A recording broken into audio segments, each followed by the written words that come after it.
Vamos lá, pessoal, como é que estão? Boa noite a todos.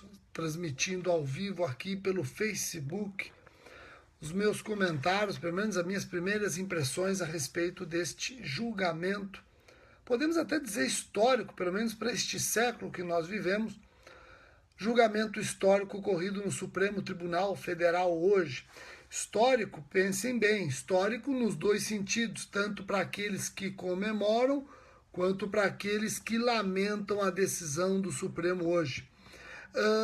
Eu, como já tenho defendido em salas de aula, como já tenho defendido em palestras, eu estou aplaudindo a decisão do STF. Eu acho que a decisão do STF ela é uma decisão que merece aplausos e eu resolvi trabalhar com vocês aqui no Facebook os principais pontos debatidos hoje na Corte Suprema. Não só quero explorar com vocês os principais pontos debatidos, também dizer pontos que não foram discutidos e era importante que tivessem sido. E também algumas conclusões que nós podemos extrair de eventuais comentários que os ministros externaram durante esse importante debate. Então sejam todos muito bem-vindos. Já tenho aqui várias pessoas conversando comigo, Guilherme, Carme, olha só, Ângelo, Camila, muita gente. Sejam muito bem-vindos. Este vídeo, logo depois eu vou ver se eu consigo já subi-lo para o meu canal do YouTube, possibilitando aqueles que querem assistir outra vez, querem fazer anotações, ou aqueles que não têm o Facebook, possam acompanhar toda essa nossa discussão, tá bom? Boa noite para Eliette, para Ívia, Matheus, Juliana Adoro, Rodrigo Martins, um abraço, obrigado. Olá, Rodrigo, Thalita, Luciana. Então vamos lá, vamos começar? Então preste atenção. Depois de tudo que foi dito hoje no julgamento das ações diretas, nas ações declaratórias de constitucionalidade 43 e 44, eu resolvi colacionar os principais argumentos favoráveis à tese vencedora. E eu não vou ligar esses argumentos necessariamente a um ministro, até porque muitos desses argumentos eles foram sendo repetidos pelos vários ministros que concordaram com a tese da execução penal provisória. Então vamos lá. Primeiro argumento que chama a atenção. Vários ministros citaram para fundamentar a tese o princípio da proibição da proteção deficiente. Eu, nas minhas últimas palestras, tenho trabalhado com os alunos o garantismo penal e, por que não, o garantismo processual penal. E nós vimos que o garantismo é um modelo de direito que repudia dois extremos. O garantismo, ele repudia o excesso, a hipertrofia da punição, talvez querer prender alguém sem prova com meros indícios ou suspeitas, isso é um excesso. Mas o garantismo se insurge contra a proteção deficiente do Estado. O garantismo ele quer evitar os dois extremos. Ele quer evitar, repito, o excesso, a hipertrofia da punição, fazer alguém cumprir pena com base em meros indícios, mas também repudia a proteção deficiente do Estado. E a proteção deficiente do Estado, ela pode ser encarada naquela tese que agora foi vencida, de que no Brasil só se pode executar pena depois do esgotamento de todos os recursos.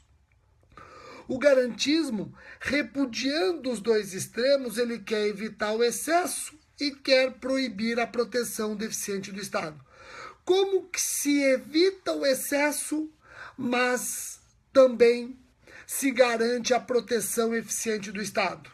Da seguinte maneira: no Brasil, enquanto não houver o duplo grau de jurisdição sobre matéria fática e de provas, não cabe execução penal. Mas, a partir do esgotamento da matéria fática, a partir do esgotamento da análise probatória, aí é possível execução. Eu não preciso aguardar o julgamento de eventuais recursos constitucionais. Aguardar esses julgamentos seria navegar numa proteção deficiente do Estado. Tá ok? Joia? Então, em resumo, para eu poder prosseguir, a execução penal provisória decidida pelo Supremo hoje, ela não se configura em hipertrofia da punição, porque se esgota a análise do fato e matéria probatória, e ela também não permite uma proteção deficiente do Estado, porque ela deixa de aguardar o julgamento de eventuais recursos constitucionais. Bom, o segundo argumento interessante é o seguinte: o ministro Barroso falou que impedir a execução penal provisória, como encarávamos até hoje o processo penal, acabava fomentando, acabava incentivando o direito penal seletivo.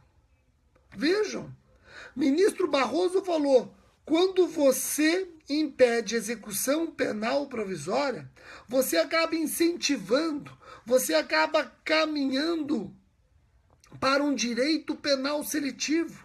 Por quê? Porque pessoas abastadas conseguem fazer o processo chegar até os tribunais superiores. Pessoas menos abastadas, não. Então você vai lotando as penitenciárias com pessoas menos abastadas e as mais abastadas estão livres, leves e soltas porque têm como manto de impunidade os recursos constitucionais. Outro ministro, Teori Zavascki, falou que a exigência do julgamento de recursos constitucionais viola a igualdade. O ministro Fux também falou isso. A exigência de julgamentos constitucionais para execução da pena viola a igualdade. Pessoas que não têm condições de levar o seu processo até os tribunais superiores já vão cumprir a pena, enquanto os mais abastados, que levam os processos para os tribunais superiores, não correm esse perigo. Pessoal, execução penal provisória, ela impede, ou pelo menos busca romper com esse direito penal seletivo que nós estamos cansados. Agora vejam, uma questão que eu até já coloquei no Twitter. Eu acho que o Supremo deveria ter se debruçado mais, e aqui vai uma crítica construtiva, sobre a natureza jurídica da prisão na execução penal provisória. Vejam, a partir do momento em que se esgotou no segundo grau a matéria fática e matéria probatória, condenando-se o recorrente ou recorrido, expede-se o guia de recolhimento e começa a execução. Ele vai ser preso. Essa prisão, ela é uma prisão provisória ou definitiva? Se provisória, será que é da espécie preventiva? O ministro Barroso chegou até a dizer que, para ele, na execução penal provisória, temos uma verdadeira prisão preventiva. Para ele, essa prisão serve para a garantia da ordem pública, mais precisamente a credibilidade da justiça. Eu ouso discordar. Eu entendo, e está certo que eu vou precisar refletir melhor, estou aqui aguardando eventuais críticas, eu entendo que com essa decisão do Supremo, nós vamos ter prisão provisória e prisão definitiva. A prisão provisória agora vai se dividir em duas espécies. Nós vamos ter a prisão provisória cautelar, que é a preventiva e a temporária, e a prisão provisória não cautelar numa execução penal provisória. Eu vou repetir isso para vocês. Na minha opinião, com essa decisão do Supremo, nós vamos ter prisão provisória, prisão definitiva. A prisão provisória vai se dividir em duas espécies. A prisão provisória cautelar, temporária e preventiva, e a prisão provisória não cautelar em sede de execução penal provisória. Rogério, e qual é o fundamento para essa prisão provisória não cautelar numa execução penal provisória? São dois fundamentos legais. Essa prisão decorrente de execução penal provisória está fundamentada nos artigos 283 do CPP e 637 também do CPP. Tá ok? Então o juiz vai decretar uma prisão provisória cautelar temporária, Lei 7.960. Ele vai decretar uma prisão provisória preventiva, artigos 312 e 313 do CPP. O juiz vai decretar uma prisão provisória não cautelar numa execução penal provisória da pena. Aí os fundamentos são 283 do CPP e 637 também do CPP. Compreenderam?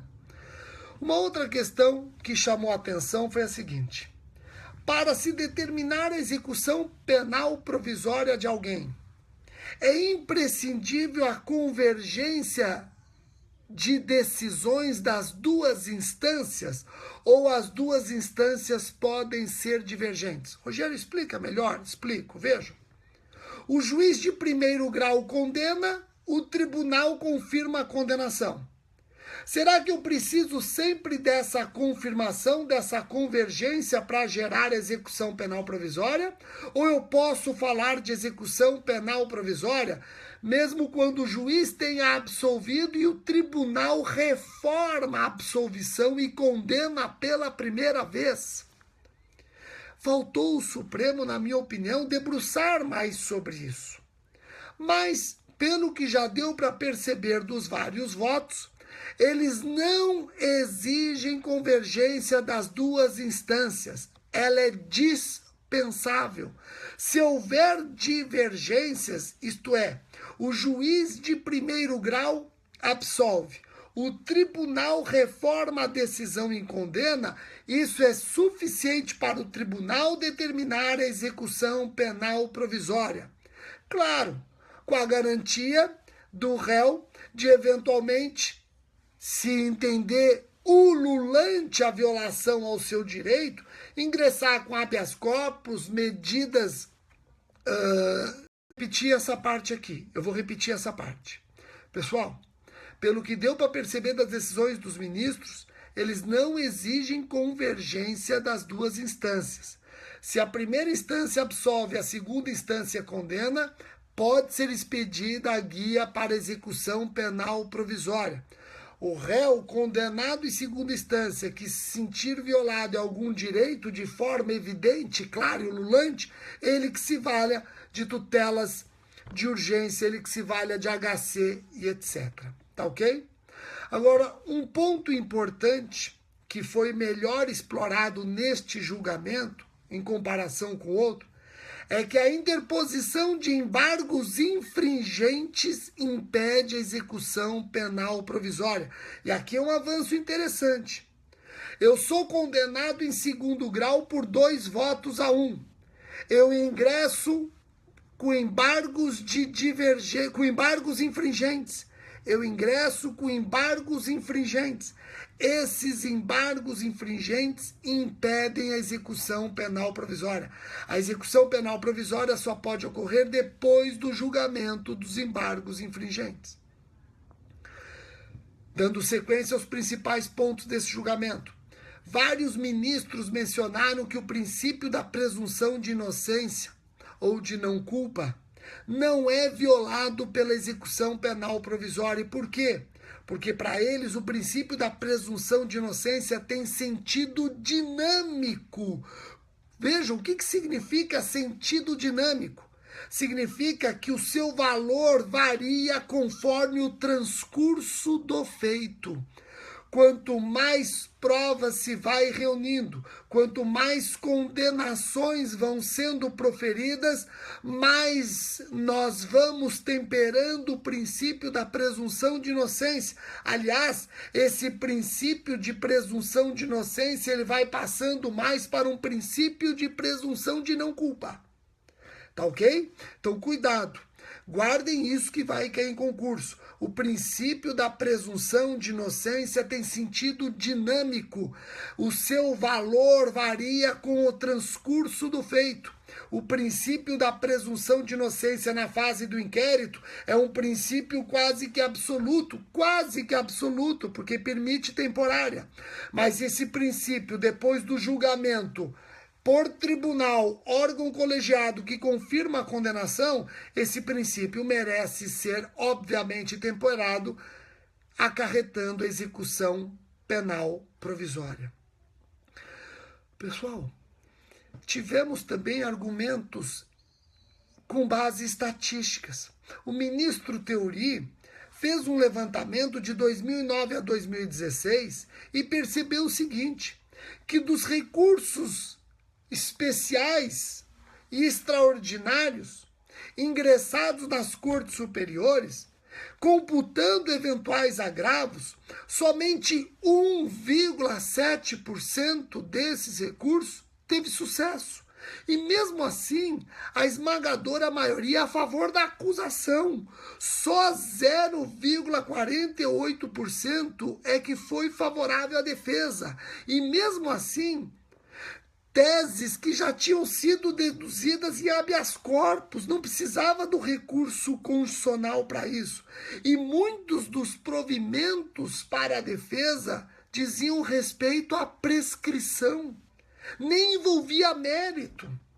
Então diz o ministro Theory, nós ficamos 10 anos para julgar recursos constitucionais, quando na verdade só 1,7% é que acabam sendo providos, a maioria a favor da acusação, pouco a favor da defesa, e mesmo aqueles providos a favor da defesa são providos com base em teses que poderiam ter sido deduzidas em habeas corpus ou mesmo só reconhece a prescrição.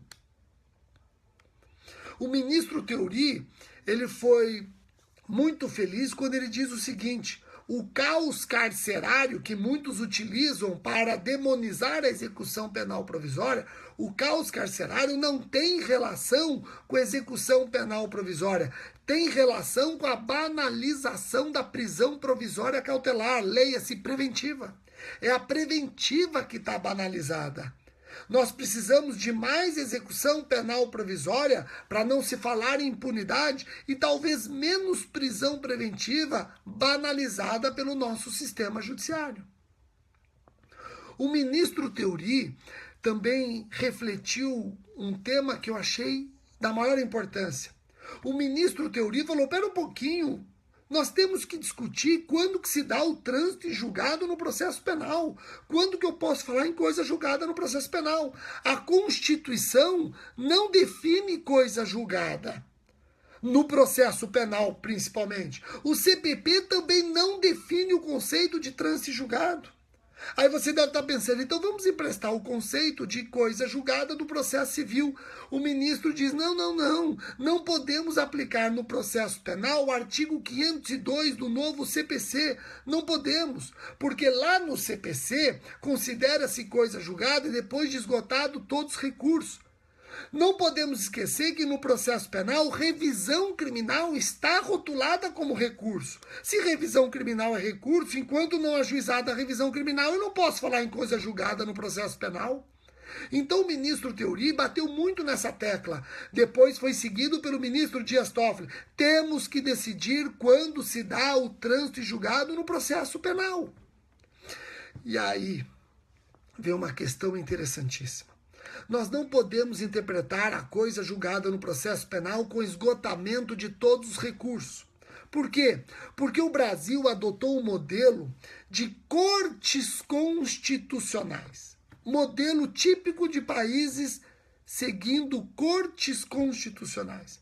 Logo, em países que adotam esse modelo de cortes constitucionais, a tendência é reconhecer o trânsito em julgado com o julgamento de segundo grau. É um trânsito em julgado formal. Os recursos constitucionais, eles não teriam um caráter de revisão, mas sim, eventualmente, um caráter rescisório. Eu vou repetir para vocês. Países como o nosso, que trazem no seu bojo do sistema judiciário cortes constitucionais, a tendência, isso acontece na Espanha, por exemplo, é já encarar o trânsito em julgado com o julgamento de segundo grau, trânsito em julgado formal. Os recursos constitucionais não teriam um caráter de revisão, seriam recursos rescisórios. Olha só que interessante, pessoal. Interessantíssimo. São temas que foram debatidos hoje que talvez nunca nós paramos para pensar, ainda mais numa rede social como essa, que é o Facebook.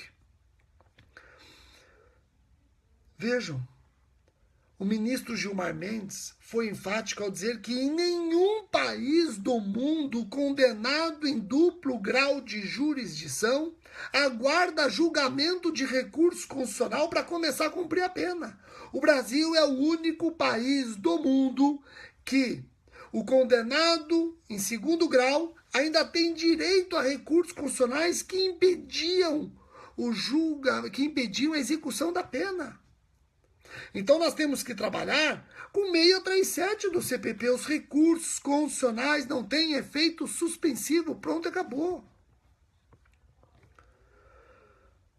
O ministro Fux diz o seguinte: o Brasil, o nosso constituinte, não quis impedir a execução penal provisória. Não podemos olhar o artigo 5º, inciso romano 57, e dizer, olha só, o Brasil presume inocência ou presume não culpa e significa que não cabe execução penal provisória. Não!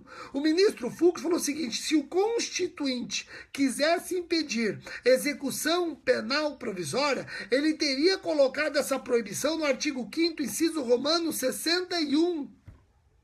O artigo 5º, inciso romano 61, que fala da prisão antes do trânsito em julgado. Tá ok? Joia! Agora, 2 pontos. E aqui eu estou quase encerrando. 2 pontos. Primeiro, e aqui eu sou obrigado a discordar, tá? O ministro Barroso, que deu um voto brilhante. O ministro Barroso foi gigante hoje, como outros ministros. O ministro Barroso, ele diz que admite execução penal provisória depois da condenação pelo tribunal do júri. Olha só. Ele diz que admite execução penal provisória depois da condenação pelo tribunal do júri. E qual é o grande argumento dele? O tribunal do júri é colegiado e é soberano, ficando a revisão pelo Tribunal de Justiça, o Tribunal Regional Federal, extremamente limitada, porque estamos diante de um tribunal soberano. Aqui eu sou obrigado a discordar. Eu entendo que a execução penal provisória, ela pressupõe sempre o esgotamento da análise fática e probatória. Se depois da decisão dos jurados, o Tribunal de Justiça, mais ou menos limitado, ele pode fazer uma análise dos fatos e das provas, podendo inclusive anular por ser a decisão manifestamente contrária ao que foi coligido nos autos, então eu entendo que a decisão dos senhores jurados não é suficiente para gerar execução penal provisória. É imprescindível o esgotamento da análise fática e probatória. Com a mesma sinceridade que eu estou dizendo que da decisão do tribunal do júri, nós não podemos expedir guia de recolhimento provisória, porque ainda existe a possibilidade de uma análise fática e probatória, então nós temos também que reconhecer o seguinte: réus detentores de foro por prerrogativa de função, por exemplo, promotores e juízes julgados originariamente no TJ, procuradores da República e juízes federais julgados originariamente no TRF. Esses, depois de julgados pelo tribunal respectivo, já podem ser presos em execução penal provisória. Rogério, mas não houve o duplo grau de jurisdição. Não precisa. Por quê? Porque no caso deles já se esgotou a análise fática e probatória. Qualquer recurso dele é constitucional. Não permite mais uma reabertura fática e probatória.